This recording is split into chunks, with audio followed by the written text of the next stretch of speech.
अनंत कोटि ब्रह्मांड के मालिक नीलाचले निवासाय नित्या परमात्मने बलभद्र सुभद्राभ्याम जगन्नाथाय ते नमः।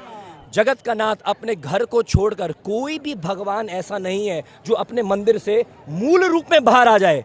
उत्सव मूर्ति आती है लेकिन जगन्नाथ मूल रूप में बाहर आते हैं, क्योंकि भगवान जानते हैं आजकल लोगों के पास समय नहीं है मंदिर में आने का, तो मैं ही सड़क। ऐसा दयालु भगवान कभी देखा है आपने? लोग बोलते हैं हम सड़क पर आ गए, जब कोई कंगाल हो जाता है तो बोलते हैं सड़क पर आ गए।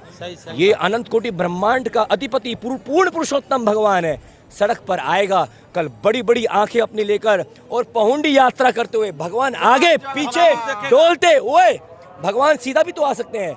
जब भगवान ऐसे आगे पीछे होकर आते हैं, भगवान सारे संसार को बता रहे हैं, जैसे आप किसी को बोलते हो चिंता मत करो मैं हूं तुम्हारे लिए। जगन्नाथ कल सबको बोलेंगे चिंता मत करो मैं तुम्हारी रक्षा के लिए यहीं पर हूं।